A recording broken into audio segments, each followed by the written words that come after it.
Alors nous sommes donc mercredi, on est le 7 Sivan et nous sommes arrivés d'Av Samechet, de Zvahim Samechet. Il nous restait donc les deux derniers mots de la page précédente de la dernière ligne, Kavra Nidra. Alors on va reprendre donc cette fameuse femme qui, elle a accouché, elle doit porter un ken qu'on appelle donc deux oisillons, un ola et un hatat. Seulement, elle a dit aussi, elle fait un neder, si c'est un garçon, elle apporte aussi un ken. Et le neder, c'est deux olot.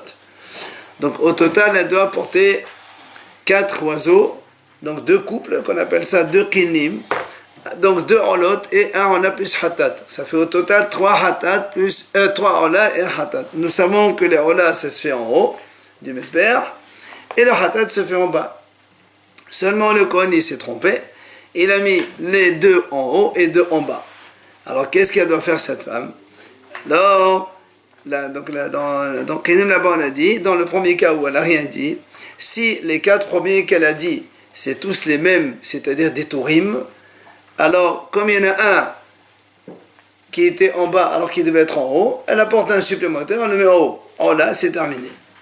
Maintenant, si ce qu'elle a dit au début, c'est shnimenim, ça veut dire qu'il y a un, c'est des tourim, et l'autre, c'est des Bnei Yona.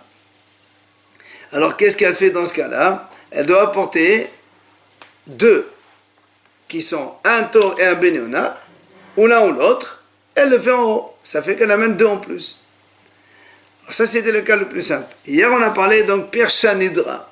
Pirsha, ça veut dire, elle a indiqué, celui-là, c'est pour Torim, et ça, c'est Bnei Yona. Ça veut dire, un pour le Neder, c'est Tourim, et l'autre c'est Bnei Yona, celui qui est Hova. Et après, elle ne se rappelle plus lequel des 2 elle a dit. Et en plus, le Kohen, il s'est trompé, et au lieu de mettre 3 en haut et 1 en bas, il a mis 2 en haut et 2 en bas. Alors on a dit, donc, comme cette femme, elle a déjà indiqué lequel c'est. Donc nous, on ne sait plus maintenant le Kohen ici, il ne sait pas qu'est-ce qu'il a fait. Est-ce qu'il a fait en haut, est-ce qu'il a fait en bas, est-ce que c'est les Tourim, est-ce que c'est les Bnei Yona? Alors, si on considère qu'elle a fait tout de la même espèce, c'est-à-dire, on ne sait pas si c'est Tourim ou c'est Bnei Yona, mais c'est tous les mêmes espèces. Alors, dans ces cas-là, elle doit rajouter 3. Pourquoi 3? Parce que, comme elle doit apporter 2 kenim, 2 paires d'oiseaux. Un pour le neder, un pour le hova. Maintenant, donc, au total, il faut apporter 4. Et elle a apporté 4. Seulement maintenant, on craint que si le Kohen, au lieu de faire les Tourim, par exemple, comme on ne sait pas lesquels, Tourim ou Bnei Yona, elle ne se rappelle plus, lesquels c'est Ola, lesquels c'est Hatat, alors qu'est-ce qu'elle doit faire maintenant? Elle doit apporter encore 3 kenim, c'est-à-dire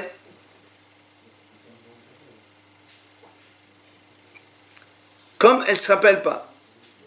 Parce que le neder, c'est lui qui pose problème, c'est le neder. Parce que le hova, elle peut amener ce qu'elle veut, c'est pas un problème. Parce que la Torah dit hova, tu amènes ou ça, c'est pas d'importance. Donc son neder, elle se rappelle pas si c'est des tourim ou si c'est Bnei Yona. Donc comme elle se rappelle pas, au lieu d'apporter 2 en l'autre, il faut apporter 4 au total. Comme ça, si c'est des tourim, il y a des tourim. Si c'est Bnei Yona, ça sera Bnei Yona. Donc au lieu d'apporter 2, elle doit amener 4. Parce qu'elle a déjà indiqué ce que c'est. Maintenant, comme le Kohen, il ne sait pas ce qu'il a fait, alors, elle va amener, donc, le 1 hova, il est donc, on le met de côté, il n'y a pas de problème.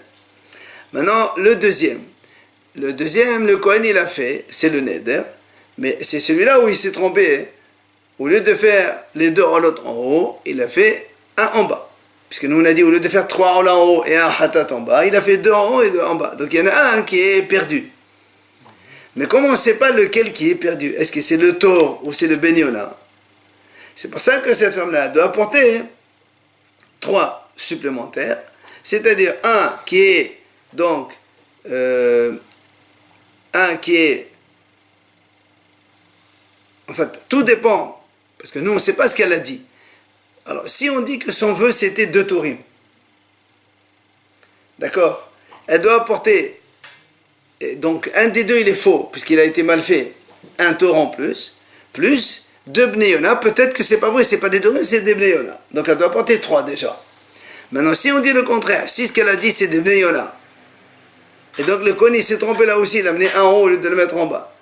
Alors il faut qu'elle amène encore un autre Benona, plus ses Torim. Or, tout à l'heure il fallait apporter Shne Benona et un Tor. Maintenant, Shne Torim et un Benona. Au total, ça fait, elle apporte 2 Torim et 2 Benona, et ça fait donc, elle est acquittée de son vœu. Maintenant, le dernier, c'est Kav'a Nidra. C'est ce qu'on a dans la page ici. La Mishnah explique quoi là-bas, c'est quoi Kav'a Nidra? Hachamim explique qu'elle a fixé son neder, c'est-à-dire elle l'amène avec Hova en même temps. Ce qu'on appelle, il dit là-bas, ce qu'on appelle Korban Gadol. C'est-à-dire, en fait, elle veut amener les 3 olot en même temps. Hatat et Ola en même temps. Et là aussi, la même chose. Le Kohen, il s'est trompé. Et donc, au lieu de mettre 3 en haut et 1 en bas, il a mis 2 en haut et 2 en bas. Alors là aussi, la Mishnah a dit comme ça. Si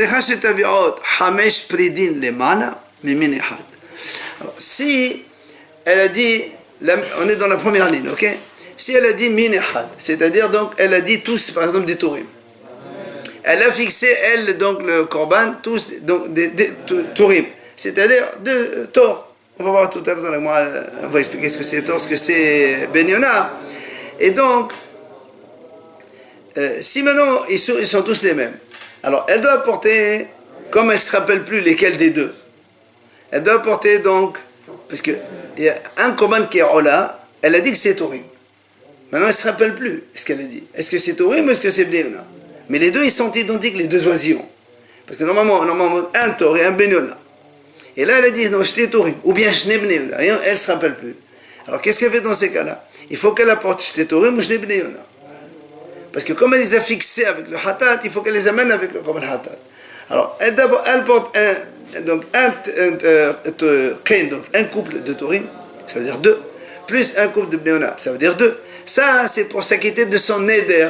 Elle ne sait pas le neder ce que c'est. Donc, pour s'acquitter, comme quelqu'un il fait un vœu, il ne se rappelle pas quoi. Tu amènes tout ce qu'il y a pour t'acquitter de ton vœu. Elle a fait un vœu, elle apporte 2 holot. Et elle a dit 2 holot, par exemple, j'étais Torim. Après, elle se rappelle, est-ce que c'est Torim ou c'est Benona? Qu'est-ce qu'elle fait?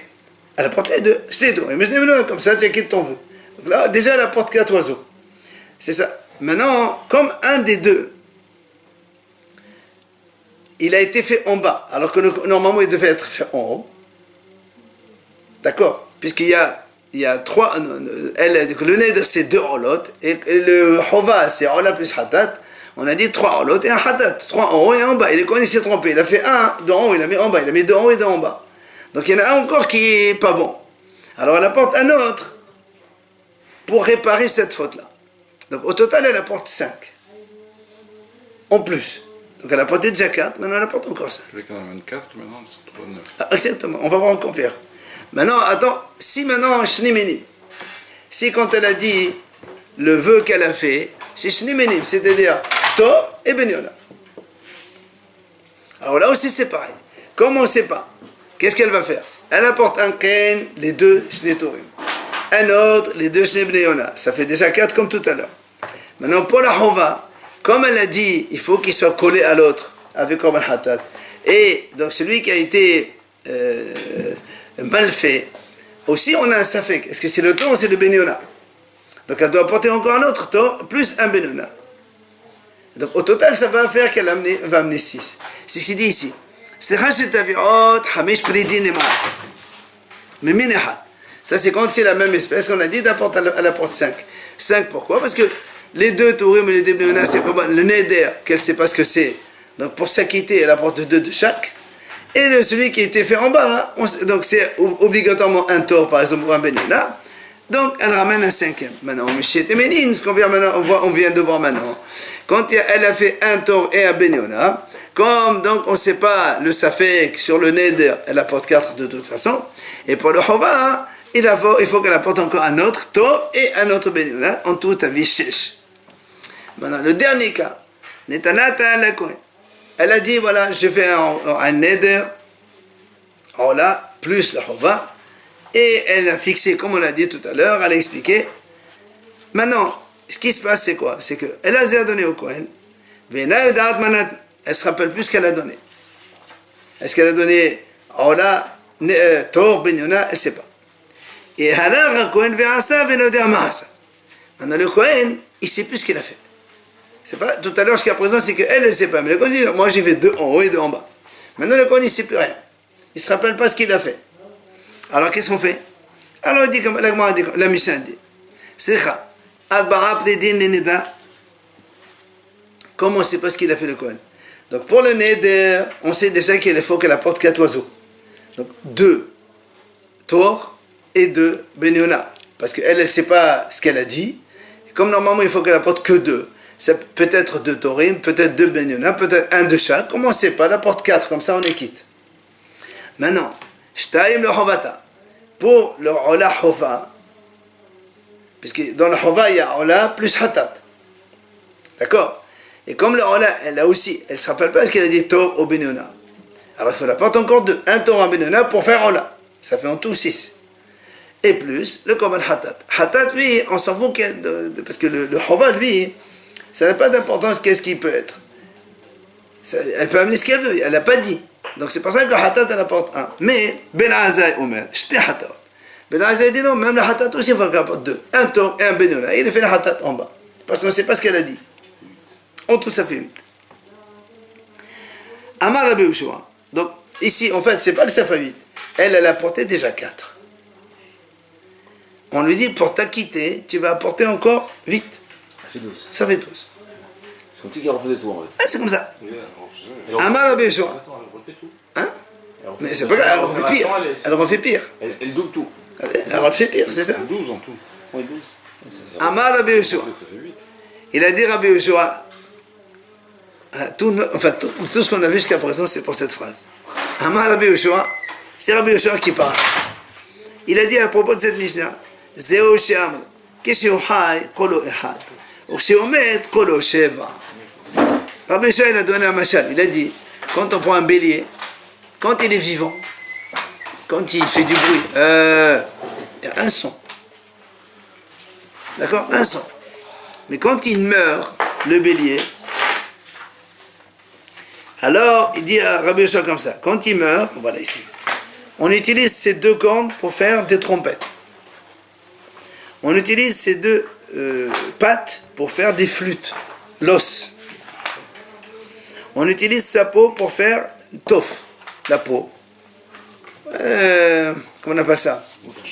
Le tof. Non, le truc musical, la peau. Oui, le truc. Là. Oui. Et les Meraïm, les Nvalim.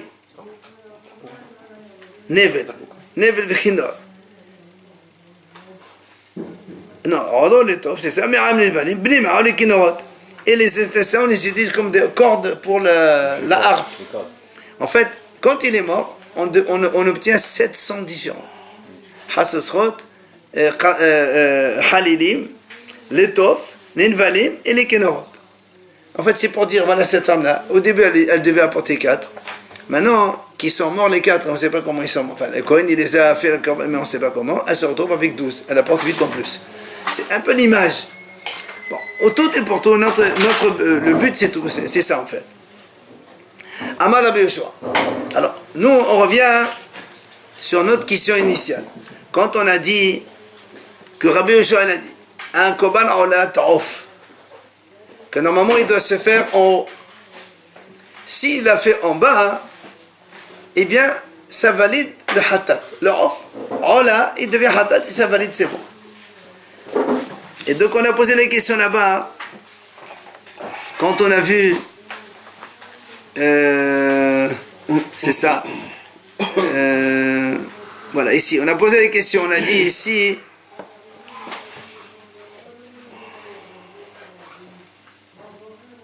donc hier on a posé cette question, on a dit quand il y a hatat ola, c'est-à-dire si quelqu'un, il y a, on a dit une femme, voilà, une femme, donc 2 femmes. Donc elles devaient apporter chacune, une elle a apporté ola ve hatat, elles ont couché toutes les 2. Et elles ont fait chacune un vœu pour apporter un korban. Donc il y a une qui a apporté un ola. Déjà, il lui faut un hatat plus 2 olot. Et une, elle a apporté un ola kvar, un hatat d'abord, il fait ola plus 2 olot. Donc en fait, chacune elle doit apporter, enfin, ensemble, il y a 4 olot, 5 olot et un korban hatat. Et elles ont désigné hatat, ola, stoma, donc il n'y a rien du tout. On pourrait et ils les ont indiqué, mais ils ne savent pas lequel. Et le Kohen il s'est trompé, donc il a fait moitié-moitié au lieu de faire 5 en haut, 1 en bas. On a dit Kula lima la pasoul, Kula lima ta moitié caché, moitié pasoul, moitié en bas, c'est caché que la stouma seulement, alors que les mfourachines non. En fait, toute question elle est comme ça. Pourquoi la ola ta'of, qui a été faite en bas, tu ne la considères pas? Alors que Rabbi Yoshua, il a dit on considère cela. Rabbi Yoshua, il a dit que quand une ola qui devait être faite en haut, si on l'a fait en bas, elle se transforme en hatat, c'est pas un problème. Alors pourquoi là-bas, on a dit que non? On a dit que c'est pas sourd. Une ola qui devient un Non. Elle est mangée, elle est entièrement. Ça n'a pas d'importance, ça veut dire qu'elle n'est pas sourde, tu ne la jettes pas, elle est valable. Maintenant, nous on a posé la question. Alors tu peux me dire que cette Mishnah, c'est pas Rabbi Yoshua.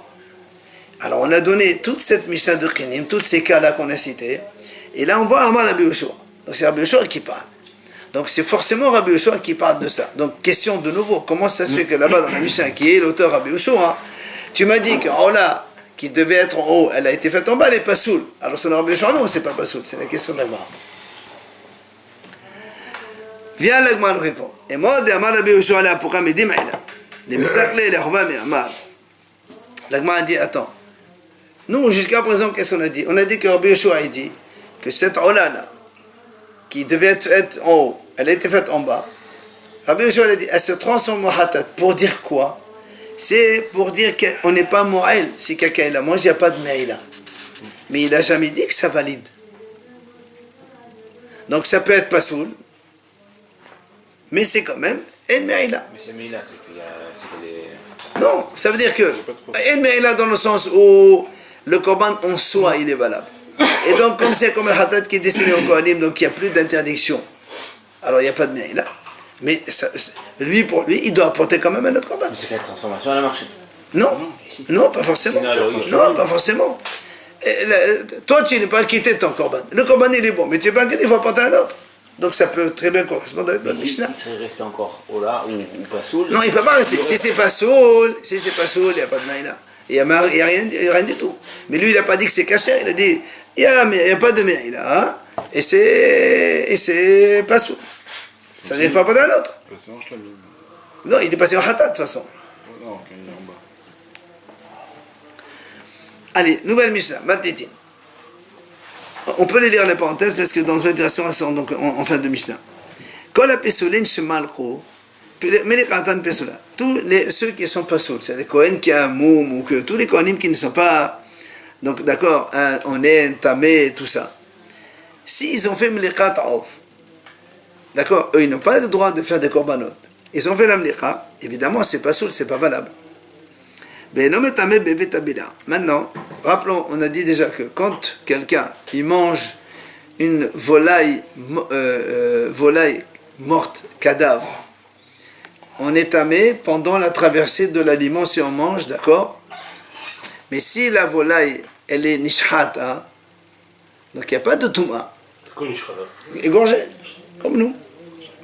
Alors là-bas, on a dit que c'est un étranger qui a fait la mlicha. Donc la mlicha, elle n'est pas soul. Alors la Mishnah dit, malgré tout, et ne considère pas, bien que la mlicha soit pas soul, ça veut dire que, on va dire, l'égorgement du Beth Amikdash n'est pas valable. Ne crois pas que la poule, la volaille, elle est cadavre. Et donc si quelqu'un y mange, il n'est pas tamé. Parce que nous, on est tenté de dire, puisque la mlicha n'est pas soul, c'est comme quelqu'un qui fait la shita mal. La volaille, elle est cadavre. Il te dit non, ici non. La mlicha, elle a été faite, on va dire comme ça, convenablement, mais c'est le monsieur qui l'a faite qui n'est pas bon. Donc ça n'amène pas, il n'y a pas de tomba ici. Il est caché? Non, on ne peut pas la manger, parce que la mlicha n'est pas sourde. On ne peut pas l'amener au Beth Amikdash. Mais celui qui la mange, il n'est pas tamé. On ne considère pas ça comme un cadavre. Ou encore, la Mishnah dit, malak bismol. Si le Kohen, il a fait la mlicha avec la main gauche au lieu de faire avec la droite. Ou encore, il a fait ça balaïla, la nuit. Alors, normalement, la mlicha doit se faire le jour. Ou encore, shahat holin bifnim. Si quelqu'un, il a fait la shrita d'une volaille, hol, à l'intérieur de Beth Amidash. Alors quand on monte dans l'intérieur de Beth Amidash, il n'y a pas de shchita de volaille, c'est la mlicha qu'il faut faire. D'accord? Ou le contraire, Vekadashim Bahutz. Il a pris une volaille kadosh. Au lieu de lui faire la mlicha au Beth Amidash, il lui a fait la shchita dehors. Là aussi, Enan Metameot Bebet Amidash. Tout ça, même si c'est pas valable, ça ne transforme pas la volaille en cadavre. Et donc on n'est pas impur si on mange ça. Maintenant, la Mishnah continue. Malak Besakin. Si au lieu de faire la mlicha avec l'ongle, il a pris un couteau, il a fait par derrière. Il a tué la volaille par derrière avec un couteau. Ou encore, Holin Bifnin. C'est-à-dire, le Kohen, il a pris une volaille hol. Il lui a fait la mlicha à l'intérieur de Beth Amidash, alors qu'elle est hol. C'est ce qu'on a dit, non? Non, tout à l'heure, on a dit Shahat Holin Bifnin. Il a fait la shchita dedans, d'un hol. Et la mlicha bahut. Là, il fait la mlicha bifnim. C'est bon alors. Hein? C'est bon? Eh non, c'est un volet hot, tu n'as pas sanctifié. Il faut sanctifier avant de dégorger. C'est au lieu de faire la shrita, il a fait la mlika en fait. Mais c'est une volet hot. Il faut les désigner. Eh ben oui, évidemment. Bien Kadashim Bahutz. Elle n'est pas cachée alors la bête, c'est les chol. Mais c'est quoi les pas caché? On ne peut pas faire une mika. Hol, il faut le faire la shita, pas la mika. Ou encore, Kadashim Bahutz. Ou bien il a pris des volets Kodesh, il a fait la mika en dehors de Beth Amidash. Turin shelo higia zmanan uvni ona shavad zmanan. Alors, là, la Mishnah nous donne la différence entre un tor et un benyona. Tor, c'est lorsque il est encore jeune. Il n'y a pas de... Non, on parle en fonction de la coloration des plumes. C'est quand ça jaunit au niveau des plumes. Alors, c'est là où on passe de tor à benyona. Donc, il dit tor qui n'est pas arrivé à son temps. Ou bien le Bnéona qui lui il a dépassé son temps. Là aussi c'est pas valable. Mais on va voir dans la Mishnah ce qu'elle dit. Ou encore Shiavsha Gapa. Si on a fait la mlicha d'une volaille dont les ailes elles ont séché. Ou bien Nismet Aina. Ou donc l'œil de la volaille, un des deux ses deux yeux, il voit pas d'un œil. Ou bien sa patte elle est coupée. Ça devient tamé. C'est-à-dire, si le Kohen fait la mlicha d'une telle volaille, comme la volaille elle-même, elle n'est pas cachère, parce que nous on sait que dans les animaux, il y a plusieurs types de défauts. Mais dans les volailles, il n'y a pas de défauts que ce sont seulement des défauts flagrants, comme un œil crevé, une patte qui manque, l'aile qui séchait complètement. Il n'y a que ça qui est considéré comme un défaut chez les volailles.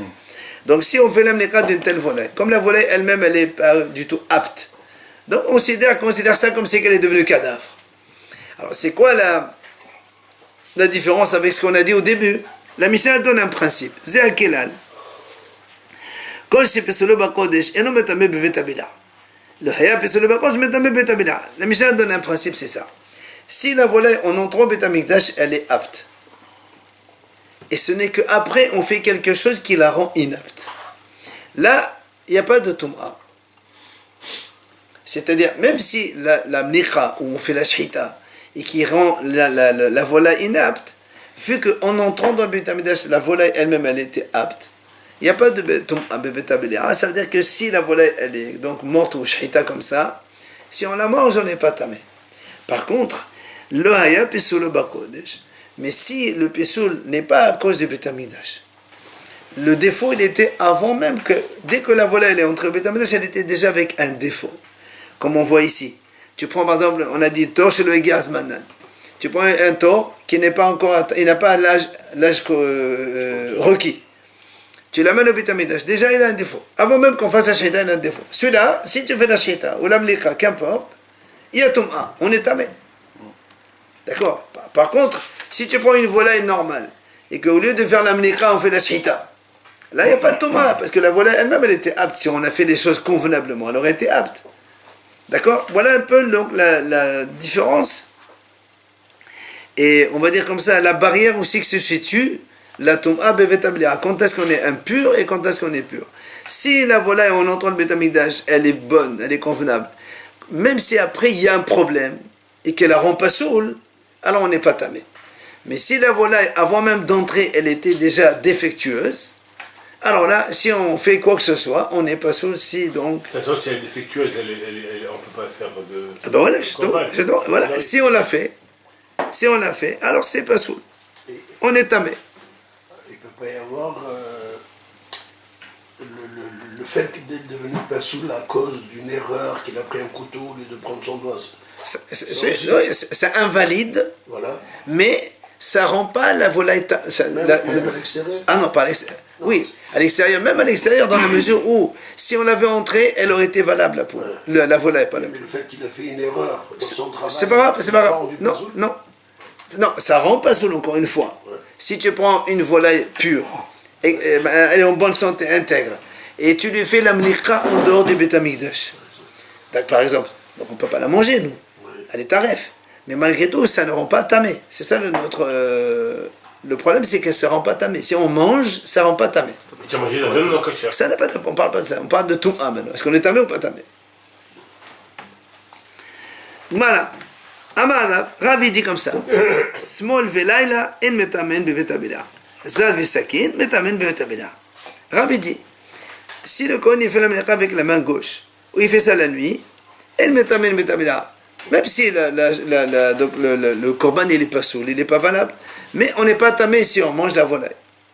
Par contre, Zad visakin, si c'est un étranger non Kohen qui fait ça, ou un Kohen qui le fait mais avec un couteau, le fait avec le doigt, lui, il dit celui-là, donc ça, c'est Rav qui dit ça. Maintenant, l'Agma a dit, Maïshena Smol. Pourquoi tu dis que la gauche, on n'est pas tamé? On a dit que s'il le fait avec la main gauche, il n'y a pas de touma. On m'a dit pourquoi? Oui. Pourquoi? Il dit parce que des hitler chez Rabbi Yom Kippourim. Parce que malgré tout, la main gauche, elle est utilisée une fois dans l'année par le Kohen Gadol à Kippour. Donc la main gauche, elle n'est pas totalement inapte. C'est pour ça que même s'il le fait avec la main gauche, d'accord, la mlika, elle n'est pas saoule, mais on ne considère pas la volaille comme morte. Qu'est-ce qu'il fait avec? À Kippour, il utilise la main gauche quand il va prendre l'appel avec les braises, l'autre avec les encens, donc forcément il utilise une main. Voilà. Donc, comme la main gauche est utilisée par ailleurs, elle n'est pas 100% non valable. Elle est un petit peu valable. Donc s'il l'a fait avec la main gauche, c'est pas grave. Et si on prend C'est le Kohen Gadol en plus. Hein? C'est le Kohen Non, mais ça, c'est pas d'importance. On parle de gauche. La gauche. Maintenant, Vela, il a. C'est Hein? quoi le principe général qu'on a dit là? Principe général. On a besoin de savoir la suite. Non, attends. Il est rentré. Nous, on a vu la Mishnah. Maintenant, on a Rav qui donne un autre énoncé. Rav, il dit, la gauche et la nuit, c'est pas un problème, mais le couteau et l'étranger, c'est un problème. Ben, c'est parce qu'on a vu dans la Mishnah. Alors maintenant, là, il a dit, pourquoi là, il a été chez la et là, pourquoi la nuit, il dit que c'est bon? Rav, il a dit que si on fait la mlika la nuit, même si le korban n'est pas valable, on n'est pas tamé. Il m'a dit pourquoi? Parce qu'il y a des morceaux de viande qui se font brûler la nuit. Enfin, les korbanot sont consumés la nuit sur le mesbéah. Donc la nuit, c'est aussi un petit peu valable en tant que korban. Alors, le a dit, Zanami et chez la bishita. Alors pourquoi tu dis qu'un étranger, un juif non Kohen, qui fait la shita, c'est tamé, si on mange la volaille? Pourtant, un étranger, il a le droit de faire la shita carrément. On sait que l'étranger ne fait pas la shita. Alors, quel est le problème? Pourquoi on parle de métatamé? On parle de kasher ou pas kasher ou Regarde, toute la Mishnah ici, elle nous parle de le fait de ne pas faire le korban de façon convenable. Oui. Est-ce que si tu considères la volaille comme nishhata ou bien elle est cadavre? Parce que si on fait mal, c'est cadavre. Et si c'est cadavre, on est tamé quand on mange. Toute la question, elle est là en fait, dans la Mishnah. Alors donc là, on pose la question. Zanami et la beshita. Alors pourquoi tu dis que si c'est un étranger, un juif non Kohen qui fait la shita, tu as dit ça rend tamé. Pourquoi ça rend tamé? Voilà, ça existe, le zar, lui carrément, il fait la shita toute l'année, quand il veut. Alors il lui répond, il dit shita la avodahi. Il dit le shita c'est pas un service. Alors il m'a dit, qu'est-ce que tu racontes là? Comment tu dis non? Ve'amar bizira shahitat para bezat pesula. Rabbi Zera a dit que la vache rousse, Parashat Shavua, la vache rousse, quand un étranger il lui fait la shita, c'est pas valable. Et Rav il a dit sur ça, Pourquoi? Parce que dans la Torah, c'est marqué El Hazar HaKohen qui a fait. Donc, cette semaine, dans la paracha de Shavuot de Hukat, là-bas, qui c'est qui a fait la première vache rousse? C'est El Hazar HaKohen. Il y a marqué là-bas Hukka. Ça veut dire qu'il faut que ce soit comme ça tout le temps. Et donc, ça doit être un Kohen et pas un non-juif, pas un juif non-Kohen. Le vache rouge, ça lui, on le sait. 9 jusqu'à présent. On attend la 10e avec le Mashiach. Et donc, là, qu'est-ce qu'on voit ici? Alors, qu'est-ce que tu vois? Que la shrita, c'est quoi? C'est un véritable service. Parce que si la shrita, c'est pas un vrai service, pourquoi dans la vache rousse, un juif non-Kohen, il ne peut pas le faire? On exige que ce soit un Kohen. Donc, c'est un avoda. Comment tu me dis que la shrita, c'est pas un avoda? C'est n'importe quoi. On est dans le chose. Hein? On est dans la volaille, on repasse à la bête maintenant. Ça n'a pas d'importance. Nous, on a dit que un zar qui fait la shrita, selon Rav, c'est pas valable. Quoi ça? Un étranger, un juif non Kohen, qui fait la shrita, c'est pas valable. Et en plus, c'est tamé celui qui mange. Alors on dit pourquoi? Si les deux cas précédents, gauche et nuit, tu m'as trouvé un cas où la gauche et la nuit sont utilisées, ben la shrita aussi, elle est utilisée par un juif non Kohen. Alors il lui dit non, la shrita c'est pas un service. Tu dis comment tu dis que c'est pas un service? Nous on voit que la vache rose c'est lui qui fait la shrita. S'il n'est pas Kohen, la vache rose elle n'est pas valable. Donc c'est bien que c'est un service. Alors il lui répond, il dit non, c'est différent. Ça n'est pas là de Kodesh Bet Kabayit. Il dit non, la vache rose elle ne va pas au Bet Hamikdash. Ça s'appelle Kodesh Bet Kabayit. C'est un truc en dehors de Bet Hamikdash. Ça veut dire c'est légère. La sainteté elle est légère. Alors il dit, alors dans ces cas-là c'est a fortiori. Si déjà Bet Kabayit, la vache rose que tu fais en dehors de Bet Hamikdash, tu me dis on exige un Kohen. Alors a fortiori ce qu'on fait dans le Bet Hamikdash, que normalement il faut exiger un Kohen. Et pourtant non, on sait que la shrita non. Amar Rav Shisha Bali de Ravidi. Il vient à Rav Shisha et dit, c'est vrai, tu as raison. Mais dis de il dit non, tu sais quoi, la vache rousse, c'est comparable aux taches de lèpre. Les taches de lèpre, il n'y a aucune doucha. Pourtant, qui c'est qui voit les taches de lèpre? Il n'y a que les Kohanim. Donc tu ne peux pas comparer. Alors vient le Gemara dit, dans ces cas-là, Finelaf Mebama. Alors dans ces cas-là, voilà, je t'apporte un cas où l'étranger, c'est-à-dire un juif non Kohen, il peut faire les sacrifices dans les Bama, c'est-à-dire dans les monuments individuels avant le Beit Hamikdash. Chacun, quand il a envie de faire un korban, il construit un petit monument devant sa maison. Il fait là-bas le korbanot, il prend la volaille, il fait la mlicha, et tout ce qu'il faut. Donc tu vois bien qu'un étranger, il a d'autres cas dans lesquels il fait les mlichot et les korbanot. Alors pourquoi ici tu me dis, quand c'est un étranger, ça invalide et donc on est tamé? Il veut manger cette bien sûr, bien sûr. Alors le roi dit non, Mibama la yalif. Il dit on n'apprend pas de Bama. La Bama c'est un monument qui est individuel et donc c'est pas une référence pour nous. Parce que là-bas c'est Hol et non de Beit Hamikdash. La partie qui devait donner au Kohen, comment il faisait? Hein? Les entrailles. Il donne ce qu'il mais dans le Bama ça m'étonnerait qu'on doit donner au Kohen des choses. Non mais les entrailles, tout il faut. C'est pas important. Alors le m'a dit là, comment tu dis qu'on n'apprend pas de la Bama? Comment tu dis qu'on n'apprend pas la Bama parce que la Bama c'est en dehors de Beit Hamikdash? Ve'atane, pourtant il y a une braïta qui dit Menai leotse she'ma'ala lo yared she'aleotse kachet Bama. Il dit pourtant il y a une braïta qui dit comme ça. D'où on sait que si on a fait si on a sorti les graisses de Beit Hamikdash, donc on est dans le Beit Hamikdash, on a fait le korban, on a fait la shrita de l'animal, il faut prendre des graisses, il faut les mettre sur le mezbeach. Si quelqu'un, sans faire exprès, il a pris les graisses et les a sorties en dehors de Beit Hamikdash, est-ce que je peux les remettre après dans le mezbeach? La Gemara dit oui. Comment? Non, pas oui. Si je les ai mis, imala lo yered. Si on les a fait monter, on ne les fait pas descendre. Pourquoi? Il dit parce que le yotse est caché le Bama. On apprend de la Bama. La Bama, elle est où? Elle est dans la ville. Elle est en dehors de Beit Hamikdash. Pourtant là-bas, il n'y a pas de yotse. On est en dehors. Et comme Bama c'est caché, alors là aussi c'est caché. Donc tu vois bien qu'on prend référence sur la Bama. Toi tu me dis on ne prend pas référence. Voilà, on a pris référence. Alors le Gemara répond. Et lui dit non. Tana azot Torah ta'ala samerele. Il dit non, en vérité, le Tana, il n'a pas appris ça de la Bama. Ça c'est en plus. Lui, il s'est appuyé sur un passage dans la Torah, c'est marqué Zot Torah ta'ala. Et les Chachamim ont dit Zot Torah ta'ala ribou. On inclut tout ce qui est monté sur le Mezbeach, on ne fait pas descendre. Donc c'est pas de la Bama qu'on a appris. Donc, ça, c'est ce qu'on a vu, Mahlogot Rav Shmuel. Maintenant, on Rabbi Yohanan Amar.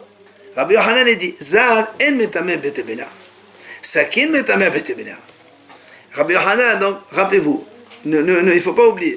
Rav, il a dit, la gauche et la nuit, c'est pas métamé, mais l'étranger et le couteau, c'est métamé. Bien maintenant, Rabbi Yohanan, il dit, non, moi, je suis pas d'accord. Le Zar en metame. Donc, un juif non cohen qui fait le korban, eh bien, même si le korban n'est pas valable, on n'est pas tamé si on mange donc cette volaille. Mais le sakin, oui, le couteau, oui. Le couteau, c'est métamé. Alors, vient avec moi poser une question. Nan, dans notre Mishnah, on vient de voir tous ceux qui sont pas saouls. Quand ils ont fait l'amlika, alors qu'ils sont pas saouls, on a dit l'amlika, elle est pas saoul. C'est-à-dire, donc, le korban n'est pas valable. Et quand on a dit en plus dans la Mishnah là-bas, c'est marqué, donc tous les Kohanim qui ont fait l'amlika, que l'amlika n'est pas saoul, il n'y a pas de Touma. Alors, Bisham Rabbi Yohanan, Kol, Léatouiza. Donc, Rabbi Yohanan, quand il a dit, alors on peut se dire, ça pourrait marquer Kol. C'est quoi Kol? Kol, c'est pour inclure. Qu'est-ce que tu veux inclure? Il dit, voilà, on inclut le Zar. Comme il a dit Rabbi Yohanan, que même l'étranger non Kohen, c'est pas saoul, mais il n'y a pas de Touma. Mais elle a les Rav Kol Léatouimaï. Mais Rav, alors qu'est-ce qui inclut en plus, qui n'a pas marqué? Pourquoi tu dis Kol alors? Parce qu'il dit, tous ceux qui sont pas saouls, là, il n'y a pas de Touma quand même. Mais Kol, ça inclut quoi? Alors il lui dit, il lui dit non, c'est pour inclure la gauche et la nuit. Comme il a dit Rav tout à l'heure, que la gauche et la nuit. Ici, donc, quand il fait avec la main gauche, ici on fait la nuit, il n'y a pas de problème, il n'y a pas de Touma. Et il dit non, monsieur, small velaïla bedakatan. C'est marqué clairement dans la Mishnah, ça, small velaïla. Alors tu ne peux pas mettre des choses qui sont déjà marquées. Il a dit non, il dit ouais, d'abord on a inclus tout le monde, et après on t'a expliqué c'est quoi les cas, c'est pas. Alors viens le mal continuer à poser une autre question.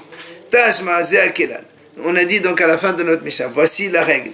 Kol she'aya pesolo bakodesh eno metame v'radim abet ebeda. Donc on a dit comme ça, celui qui, la volaille qui entre au Beth Amikdash, elle est saine. Et ce n'est que dans le Beth Amikdash où le problème se passe. Alors on dit dans ces cas-là, il n'y a pas de Touma, ok? Alors on a dit, là aussi, il y a marqué Kol she'aya pesolo. Alors Bisham Rabbi Yohanan Kol et tout ça, là aussi. Selon Rabbi Yohanan, pourquoi on dit Kol? C'est pour inclure le Zar. C'est-à-dire un juif non Kohen qui fait ça, c'est pas soul, mais ça ne fait pas de Touma. Elle a les Rav, les Touma. Mais pour Rav, ça inclut quoi? Selon Rav, qu'est-ce que tu inclus avec Kol she'pesolo bakodesh? Alors elle m'a dit, où est ta mère?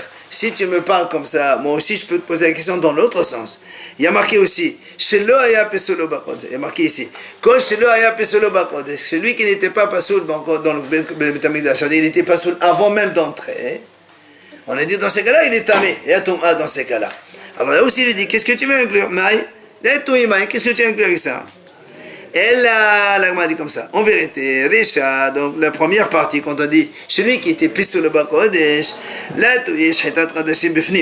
c'est pour inclure, même si on prend une volaille, kadosh, qu'on rentre au Beth Amikdash, normalement il faut faire mlika, et le Kohen il a fait shrita, et ça c'est pas marqué.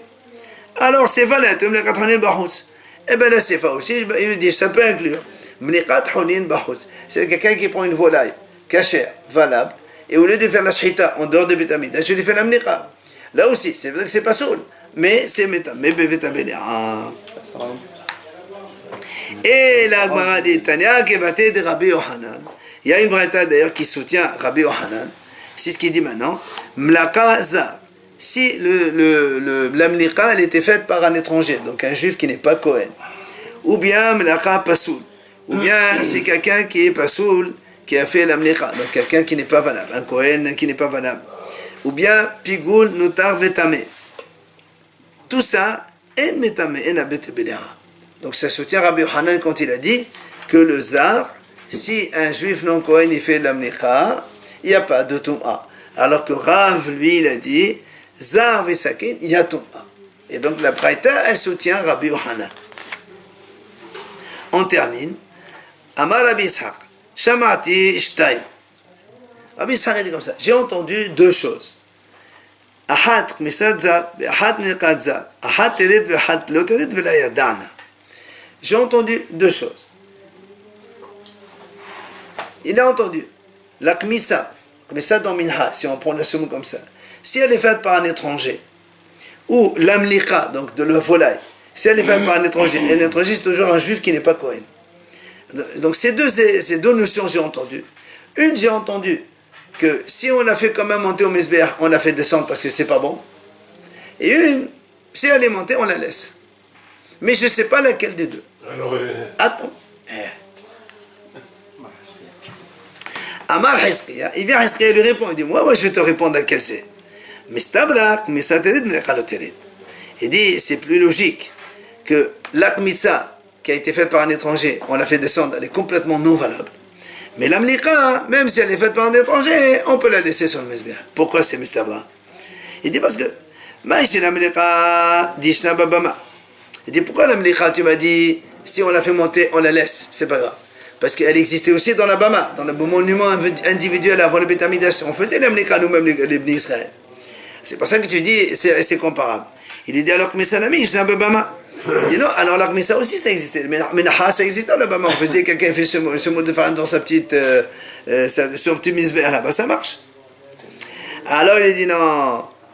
Vichite ma'im l'hababama, il en faut tamir Bama. D'amalav shishat. Donc, et si tu me dis non, il n'y a pas de minha, alors il n'y a pas d'olé non plus. Alors dans les monuments individuels, on faisait que les animaux, on ne faisait pas les volailles. Parce que Rav Sheshet, il a dit, si là où il y a minha, il y a ofot, ici il n'y a pas minha, il n'y a pas ofot. Les deux ça va ensemble. Donc de deux choses l'une, où il y a, où il n'y a pas. Alors il dit, mais attends, pourquoi?